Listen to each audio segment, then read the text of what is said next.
धन्ना जी करके भगवान के भक्त थे, छोटे से थे। घर में संत आए, संत शालिग्राम भगवान की सेवा करते थे। अब धन्ना जी बैठ करके देखते थे और देखते ही बड़े खुश होते थे। कभी दही से स्नान, दूध से स्नान, पंचामृत से स्नान, जल से स्नान इत्यादि लगा के, तिलक लगा के उनकी आरती पूजा, तुलसी अर्पण, ये सब देख करके धन्ना जी को बड़ा आनंद आता था। और भले ही खेल के रूप में सही, धन्ना जी को बड़ा मन लगता था उसमें। कुछ दिन बाद संत जाने लगे तो धन्ना जी रोने लगे, बोले कि आप तो चले जाओ लेकिन अपने ठाकुर जी मुझको दे जाओ, उनकी सेवा मैं करूंगा। और तो इतना रोए, इतना रोए, इतना रोए धन्ना जी की संत का निकलना मुश्किल हो गया। तो संत ने क्या किया, रात्रि में धन्ना जी सोए तो बाहर से काला काला एक पत्थर ले आए और उस पे इत्र आदि लगा के, उसको तिलक विलक लगा के उसको सिंहासन पर बैठा दिया और अपने ठाकुर जी को नीचे बैठा दिया। धन्ना जी सुबह बोले, संत जी आप मत जाओ, छोटे बालक। संत बोले, अच्छा देखो, अंदर आओ मंदिर में। मंदिर में गए तो बोले, देखो वो तो सिंहासन पर ठाकुर जी बैठे और नीचे हमारे ठाकुर जी बैठे, बताओ तुमको कौन से चाहिए। धन्ना जी बोले, मैं तो सिंहासन वाले लूंगा, बड़े वाले ठाकुर जी मेरे। बोले ठीक है, तो उनकी सेवा करो, अब हमको जाने दो। अपने शालिग्राम जी को लेकर के संत चले गए। अब धन्ना जी उस पत्थर की सेवा करते हैं, असली शालिग्राम तो संत अपने संग ले गए, लेकिन धन्ना जी इतने भाव से सेवा करते थे। महाराज लाल तिलक लगाने के लिए माँ ने रोली नहीं दिलाई तो ईंट ले आए, ईंट को घिस करके उसी से लाल लाल रोली बना दी, वही लगाते। भोग धराने के लिए फल तोड़ लाते। मतलब सेवा की व्यवस्था नहीं होती थी तो धन्ना जी कैसे ना कैसे करके करते थे। छोटे से बालक हैं, खेल खेल में सेवा करते थे। बीच में संत किसी और के घर में आए तो धन्ना जी वहाँ जाके अपनी सब सेवा बताते, मैं ऐसे ऐसे करता हूँ। संत बोले, भोग नहीं लगाते अपने ठाकुर जी का? बोले भोग। बोले तुमको भूख लगती है? बोले हाँ। ऐसे ठाकुर जी को भी भोग लगाना चाहिए ना। छोटे बालक को ऐसे समझा दिया। अब तो धन्ना जी ने माँ से आज भैया खिचड़ी बनवाई, कढ़ी बनवाई, रोटी सब्जी बनवाई और भोग लगा के ले गए ठाकुर जी के पास। संत ने बताया था पर्दा करके भोग लगाना। पर्दा लगा दिया, भोग ठाकुर जी के सामने धर दिया।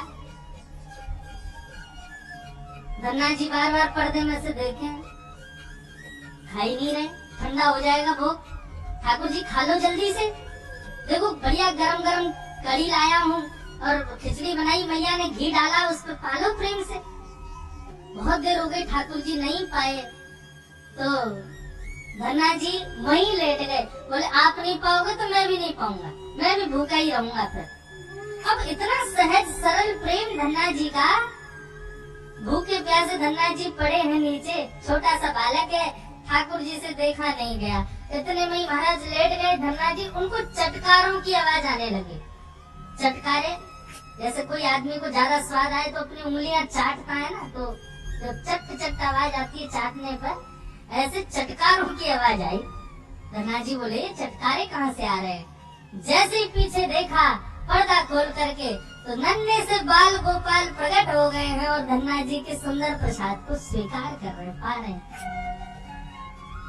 असली शालिग्राम नहीं थे धन्ना जी के, पत्थर की सेवा करते थे, लेकिन भाव और विश्वास इतना ठाकुर जी के प्रति, ठाकुर जी प्रकट हो गए। अब धन्ना जी थोड़े बड़े हो गए तो घर की गैयाएं चराने जाते थे और अपने ठाकुर जी को जेब में धर के ले जाते थे। और गैया जब चरती थी तो पेड़ के नीचे बैठ के ठाकुर जी को निकाल लेते और कहते, ठाकुर जी अब कोई ना है, प्रकट है जाओ। सो ठाकुर जी प्रकट हो जाते, धन्ना जी के साथ खूब लीला करते। एक दिन ठाकुर जी ने धन्ना जी से कहा, आज गाय चराने नहीं जाओगे? बोले आज हमारी बुआ जी आई हैं, घर में बहुत सारे मेहमान आए, आज हम नहीं जाएंगे। तो ठाकुर जी बोले, एक काम कर, गैयान को गांव से बाहर ले जा और मुंह को भी बाहर पधराया, तेरी जगह आज गैया मैं चराया हूँ। तो यही होने लगा। अब थोड़ी दूर तक धन्ना जी जाते, उसके बाद ठाकुर जी को बाहर निकालते और ठाकुर जी प्रकट हो जाते, गैया चराने ठाकुर जी जाते। आज 11-12 साल हो गए, वो संत आए जिनके शालिग्राम जी की सेवा थी।